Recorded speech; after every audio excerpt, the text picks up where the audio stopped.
Assalamualaikum, welcome back to Mathematics Point students. Today I'm here with chapter 1 direct and inverse proportion of your book D2 exercise 1A.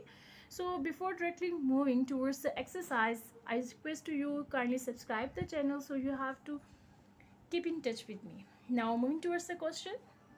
Okay ji, the first question of exercise is, if we have 108 identical books have a mass of 30 kg, find the mass of 150 such books. Okay, this part containing question containing two parts. In the first part we have to tell, अगर हमारे पास 108 books होंगी, ठीक है, जिनका math हमारे पास 30 kg और books identical है, that's mean एक जैसी बुक्स है हमारे पास, उनका मैथ्स हमारे पास 30 kg है, तो बताएं अगर वैसे ही हमारे पास 150 बुक्स हो तो उनका मैथ्स हमारे पास कितना होगा. अच्छा, किसी भी क्वेश्चन को करने के लिए बस हमारे पास मल्टीपल मेथड्स होते हैं.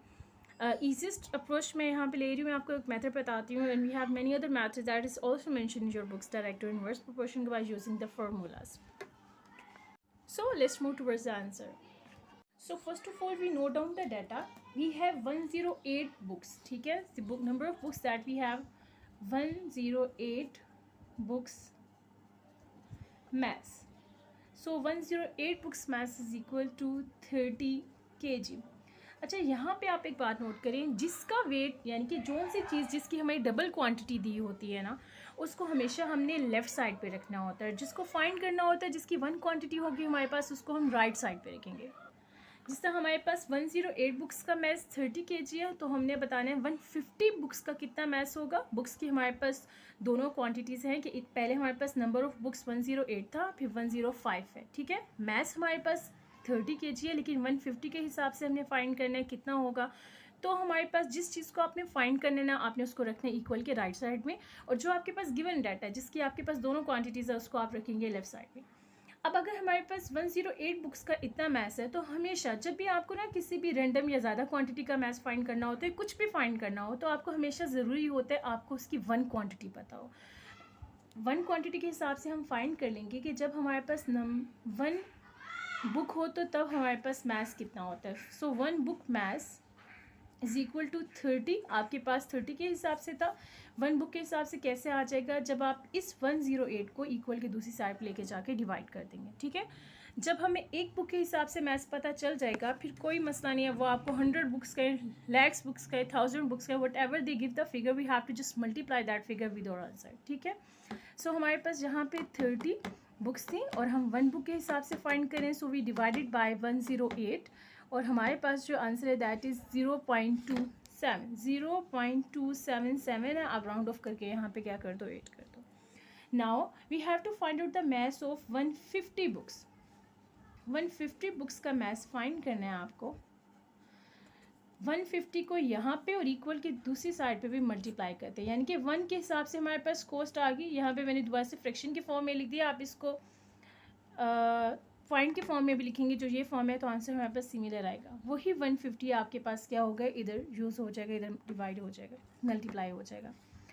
सो इसके साथ हमने मल्टीप्लाई कर देना 150 को. So we get the answer 41.666 है. सो आप यहाँ पे राउंड ऑफ करके 41.67 kg कर दें. So if you have the number of books 150, so maths will be equal to 41.67 kg. यहाँ पे आपकी अपनी चॉइस है, आप चाहो तो यहाँ पे ये पॉइंट वाली टर्म ही कर लो, क्योंकि मैंने कैलकुलेटर्स में पहले से सोल्व किया था, मैंने जस्ट 150 को मल्टीप्लाई किया. द टर्म इज़ दैट आपको जब भी किसी चीज़ की फाइंड करना होगा वन क्वांटिटी, तो पहले आप उसको डिवाइड कर देंगे, फिर जितनी क्वांटिटीज़ उन्होंने कहा, 3 क्वांटिटी है, 150 है, 200 है, whatever are the quantities, आप उनको मल्टीप्लाई कर देंगे, get the answer. So we get the answer of books that is 1 equal to 150. Now read out the second part of the question. Now skip the first part. Now the question is, if we have 108 identical books, अगर हमारे पास 108 books हैं और उनका maths 30 kg है, तो बताएं आप कि अगर हमारे पास 20 kg मैथ्स होगा तो उसके बिहाफ में हमारे पास कितनी बुक्स बन रही है. ज़्यादा मैथ्स है तो डेफिनेटली आपके पास ज़्यादा नंबर ऑफ़ बुक्स होंगी. कम मैथ्स हो गया तो नंबर ऑफ़ बुक्स भी कम होगी, लेकिन वो क्या फिगर होगा कम करके हमको वो फाइंड आउट करना है, ठीक है. तो 108 बुक्स हैं आपके पास और उनका इतना मैथ्स है. अब 20 मैथ्स है। अब देखिए आपके पास क्वेश्चन इन्वर्ट कर जाएगा if you comparison with the first part of the question. अब हमारे पास मैथ्स गिवन है, पहले 30 था फिर 20 है और नंबर ऑफ बुक्स हमारे पास 1 टाइम है, हम इसका सेकंड टाइम फाइंड करना है according to 20 kg of maths. तो हम क्या करेंगे, राइट साइड में हमारा होगा नंबर ऑफ बुक्स यानी कि क्वांटिटीज और लेफ्ट साइड में होगा हमारा maths. Now move towards the answer and look out the answer how we write this statement. Okay ji, the question statement will be inverted. How so? Now I write down okay ji 30 kg mass equal to how many number of books? We have 108 books. Now if we want to find the book number of books on behalf of 20 kg, so first of all we have to know about that in 1 kg how number quantity of books will be there. So if we find the 1 kg mass, on behalf of 1 kg mass we have a number of books, that is we have to divide that 30 from 108. ठीक है, 1 kg के behalf में अगर आपको find out करना है कि आपके पास कितने नंबर ऑफ बुक्स हैं, सो हम इसको डिवाइड कर देंगे 30 से। हमारे पास जो नंबर ऑफ बुक्स आ रही हैं that is 3.6।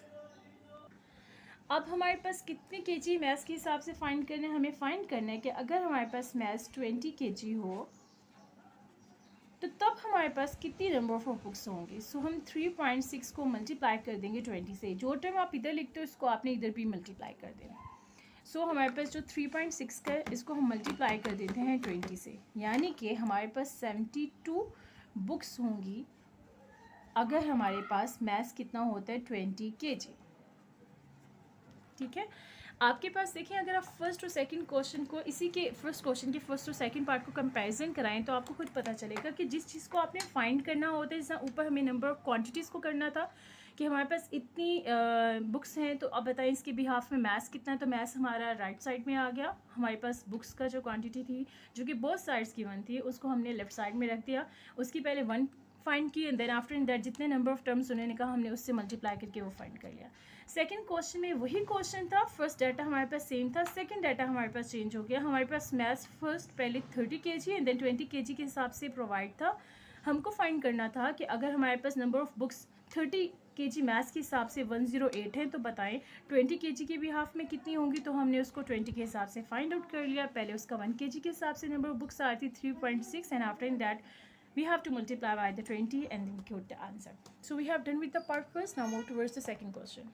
Okay ji, question number 2 is in a bookstore 60 identical books occupy a length of 1.5 meter on a shelf. Find the length occupied by 50 such books on a shelf. पहले से first part के data को देखिए, second को भी हम नहीं करते। हमारे पास लेंथ है अगर 60 आइडेंटिकल बुक्स का मतलब है वो बुक्स एक साइज़ की हैं, एक जैसी लंबी छोटी बड़ी हैं एक जैसी। 60 अगर हमारे पास एक जैसी बुक्स हो तो वो एक शेल्फ में अगर हम रखें तो 1.5 मीटर लेंथ लेती हैं। हम बताएंगे कि अगर वैसी हमारे पास 50 बुक्स रख दी जाएँ तो शेल्फ का कितना पोर्शन कवर होगा। ठीक है, अगर आप 60 रखते हो तो जितनी बुक्स को रख रहे हो, जिस आप बुक शेल्फ में अरेंज करते हो, तो आपके पास 1.5 मीटर ऑक्यूपाई होती है जगह। आप बताएं 50 यानी कि कम हो रही है बुक्स, तो फिर आपके पास कितनी स्पेस ऑक्यूपाई होगी। तो हमने बुक्स को फाइंड करना है, बुक्स राइट साइड में जाएंगी और लेंथ जो आपके पास है सॉरी लेंथ को फाइंड करना है, कितनी लेंथ ज़रूरत है तो लेंथ राइट साइड में जाएगी और बुक्स आपके पास लेफ्ट साइड में होंगे। Okay ji, now we have to note down the question data question number 2। Number of books आपके पास कितनी है। अगर आपके पास 60 बुक्स होंगी, if you have 60 identical books, statement आप कुछ भी लिखना चाहिए you can write this statement. 60 identical books occupy space, कितनी स्पेस आपके पास है, ये 1.5 metre. We have to find out according to 50 books, but first of all we need to find out that one book occupy how many space, कि एक book जो आपके पास है वो आपके पास कितनी स्पेस ऑक्यूपाई करे। सो one book occupy space 1.5 divided by 60। जब भी आपको किसी चीज़ की वन फाइंड करनी है, वन की वैल्यू फाइंड करनी है, सो आप डिवाइड कर देंगे इसको 1.5 डिवाइडेड बाय 60। तो यहाँ पे हमारे पास है 0.025। अब एक बुक आपके पास इतने मीटर लेंथ ले रही है, हमारे पास नंबर ऑफ बुक्स कितनी बतानी थी 50। सो 50 बुक्स कितनी स्पेस लेंगी? जब आपको किसी एक बुक की एक चीज़ की प्राइस पता चल जाती है, एक बुक एस्टिमेट आपके पास आ जाता है, तो आप कुछ भी फाइंड कर सकते हैं अगर उससे रिलेटिव जितनी भी अमाउंट उनको चाहिए हो। सो 50 बुक्स ऑक्यूपाई स्पेस 0.025 को हम मल्टीप्लाई कर देंगे 50 से। तो इसको मल्टीप्लाई करते हैं हम 50 से और हमारे पास कितनी लेंथ आ गई? 1.25 मीटर। जब हमारे पास 60 बुक्स थी तो 1.5 मीटर स्पेस ले रही थी, और जब 50 बुक्स होंगी हमारे पास तो शेल्फ की 1.25 मीटर लेंथ को कवर करेंगी। Now we move towards the second part. Okay ji, second part आपके पास है। अब फर्स्ट पार्ट के डाटा को आप इग्नोर करेंगे। We have to this statement and after this statement move towards the second part, ठीक है। Now, in a bookstore, 60 identical books occupy a length of 1.5 metre on a shelf। आपके पास कितनी space हो रही है? 60 बुक्स हैं। अगर 60 बुक्स हैं तो आपके पास 1.5 मीटर स्पेस ले रही है शेल्फ की। हमने बताना है the number of such books needed to completely occupy shelf that is 80 centimetre long. तो बताएं कि अगर आपके पास कितनी नंबर ऑफ बुक्स की आपको ज़रूरत होगी कि हमारे पास कंप्लीट एक शेल्फ है 80 सेंटीमीटर की, वो कवर हो जाए। ठीक है, 80 सेंटीमीटर की एक शेल्फ है, उसको हमने कंप्लीट कवर करना है, तो हमें अब कितनी नंबर ऑफ बुक्स चाहिए होंगी कि हम उसके ऊपर रखें वो कंप्लीटली कवर हो जाए।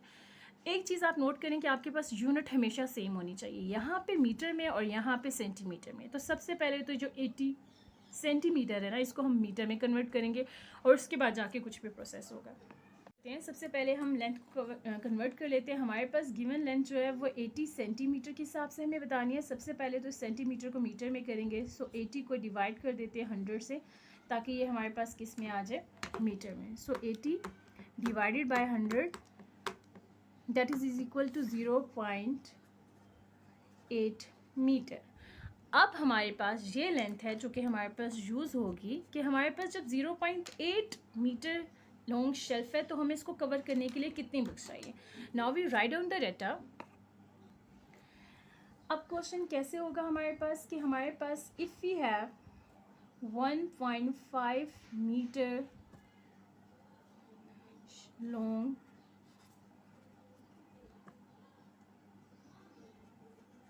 शेल्फ, तो नंबर ऑफ बुक्स आपके पास कितनी आ रही हैं? 60। ठीक है, अगर आपके पास 1.5 मीटर लॉन्ग शेल्फ हो तो आपके पास 60 बुक्स आती हैं। हमने बताना है कि अगर 0.8 मीटर हो तो तब कितनी बुक्स आएंगी। तो उसके लिए ज़रूरी है कि पहले हमें पता हो कि 1 मीटर में हमारे पास कितनी बुक्स आती हैं। ठीक है, 1 मीटर लॉन्ग शेल्फ कंटेन, कुछ भी स्टेटमेंट यहाँ पे जो आप लिखना चाहते हो अपने अकॉर्डिंग लिख दो। 60 डिवाइडेड बाई 1.5, यहाँ पे डिवाइड कर लेते हैं 60 डिवाइडेड बाई 1.5, तो गेट द आंसर 40। कि अगर हमारे पास 1 मीटर लॉन्ग शेल्फ होगी तो हमारे पास कितनी बुक्स आ सकती हैं? 40। हमने बताना है कि इसके अकॉर्डिंग 0.8 मीटर लॉन्ग शेल्फ के लिए।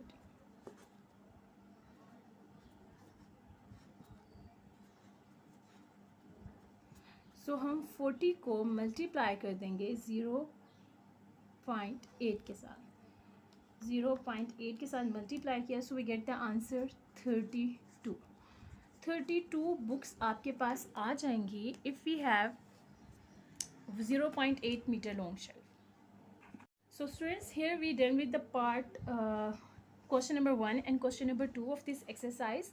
ठीक है, you can also solve this question by the formulas that is given in this book. ठीक है, मल्टीपल मेथड से होते हैं, फार्मूला के मेथड से ऑलरेडी मैंने इस वीडियो को अपलोड किया हुआ है।